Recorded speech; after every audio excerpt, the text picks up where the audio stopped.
علی جعفر خان، آپ بتا رہے تھے کہ کس طرح اس وقت جو موجودہ صورتحال ہے اس کے اندر پیٹرول بڑھایا گیا، پیٹرول کی قیمت، اور ابھی بھی مزید اس جو کیا کہہ سکتے ہیں، میں تو ڈنڈا ہی کہوں گا یا بم کہوں گا کہ جو گرانے کی ابھی تیاریاں کی جا رہی ہیں۔ ابھی تھوڑی دیر پہلے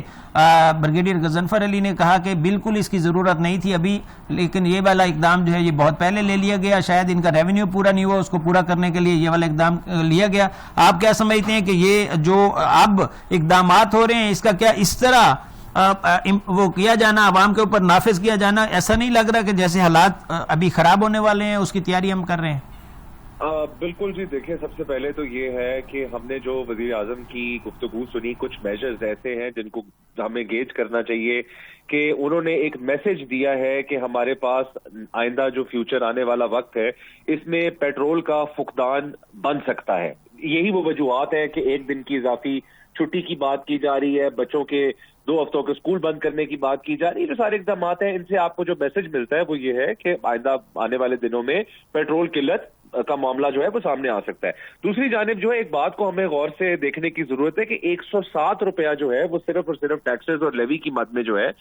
وہ انوالوڈ ہے۔ اس میں ہمیں عوام کو ریلیف دینی چاہیے، عوام کا حق ہے ریلیف لینا، اور یہ بھی ذہن میں رکھیں کہ جو ریسنٹ پرائس ہائیکس ہیں ان میں جو تیل جس کو بڑھایا گیا ہے وہ آلریڈی آپ کے ڈپو میں موجود تھا، 28 دن کی ہمارے پاس نیشنل سپلائی موجود تھی۔ یہ اگر چینجز ہوئی بھی تھی پرائسز میں تو یہ کچھ دنوں کے بعد بھی اس پہ عمل درآمد کیا جا سکتا تھا، لیکن غالباً جب آپ اسٹیٹ آف وار میں ہوتے ہو تو جو سستا تیل ہم نے خریدا ہوا تھا وہ یقیناً جو ہے وہ آرمڈ فورسز اور ان کے استعمال کے لیے ریزرو کیا گیا ہوگا، اور جو پاکستان کو اب عوام کو دیا جائے گا یہ اس میں بہت بڑی تعداد جو ہے وہ نئے آنے والی جو آئل سپلائی ہے اس میں سے جو ہے یہ دی جائے گی۔ اس کی وجہ سے بھی ایک مین فیکٹر تھا کہ جو پرائسز ہیں ان میں اضافہ کیا گیا۔ اب ایک اور، میں آپ کی آواز چونکہ نہیں سن پا رہا، آپ مجھے صرف بتا دیں کہ میری آواز آپ تک پہنچ رہی ہے؟ آپ کی آواز کلیئر آ رہی ہے، میں بولے غور سے سن رہا ہوں آپ کی بات۔ آپ بڑے 28 دن کا ریفرنس دے رہے ہیں اور ساتھ آپ کہہ رہے ہیں کہ پاک فوج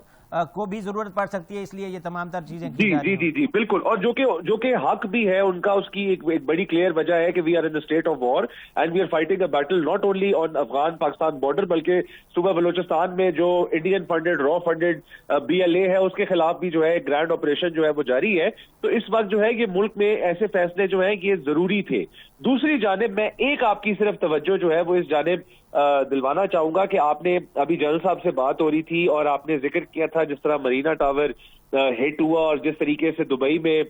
UAE میں جو ایرانی میزائل ہے۔ دیکھیں ایک بات ہمیں سمجھنے کی ضرورت ہے کہ UAE کا جو ڈیفنس سسٹم ہے اس نے 160 بیلسٹک میزائل، 8 کروز میزائل اور 700 سے زائد جو ڈرون میزائلز ہیں ان کو انٹرسیپٹ کیا ہے۔ اب ایران کی جو اس وقت اسٹریٹجی ہے، آپ نے ایران کی دکھتی رگ کو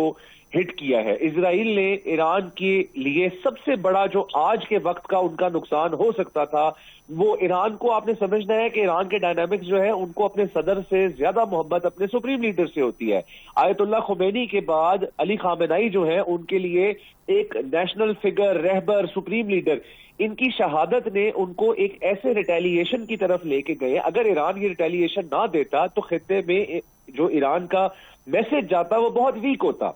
ایک ہم نے بات سمجھنی ہے کہ اسرائیل تک آپ کے میزائل جا سکتے ہیں، لیکن اسرائیل صرف اسرائیل سے آپریٹ نہیں کر رہا۔ انفارچونیٹلی مسلمان ممالک جو خطے کے ہیں ان کی ایک ایسی ایئرز آف ڈپلومیسی ہے ود یونائٹڈ اسٹیٹس، اور US کی اس مداخلت کی وجہ سے ہر جگہ ان کے فضائی اڈے موجود ہیں۔ ایران کا ان میزائل داغنے کا مقصد یہ تھا کہ جو یہ UAE ہے، جو عرب امارات کا پورے یہ ممالک ہیں، دبئی، ابوظہبی ہو گیا، کویت، بحرین ہو گئے، یہ سارے ممالک جو ہیں یہ امریکہ کو فورسفلی انشور کریں کہ وہ اپنی جو سپیس ہے یا اپنے جو بیسز ہیں ان ممالک میں جہاں سے ایران پر حملہ کیا جا سکتا ہے، ان کو فورسفلی وہ شٹ ڈاؤن کی طرف لے کے جائیں۔ اور کہیں نہ کہیں ماننا پڑے گا کہ ایران کی یہ پالیسی کام کر گئی ہے۔ آپ نے ایک ٹرینڈ دیکھا ہے پچھلے 4 دن میں، آپ کو آہستہ آہستہ ہر اس خطے کا ملک یہ سٹیٹمنٹ دیتا ہوا نظر آ رہا ہے کہ ہماری سرزمین جو ہے وہ ایران کے خلاف استعمال نہیں ہوگی۔ اور اب ریسنٹلی جو کل آپ نے ٹرکش پریزیڈنٹ کو سنا ہوگا طیب رجب اردوان کو، انہوں نے ایران کو فائنل وارننگ دی ہے کہ ہماری بھی زمین جو ہے وہ استعمال نہیں ہوگی آپ کے خلاف اٹیک میں، لیکن ہم ترکی کی حدود میں کوئی بھی انٹرونشن جو ہے وہ برداشت نہیں کریں گے۔ تو اب اٹ از ٹائم کہ ایران کو ڈی ایسکیلیٹ کرنے کی ضرورت ہے۔ ایران اپنا نیو سپریم لیڈر الیکٹ کر چکا ہوا ہے، اور اب جو ہے ایک مرتبہ معاملات جو ہے وہ سیز فائر کی طرف جانے چاہیے، یہ وقت کی ضرورت ہے۔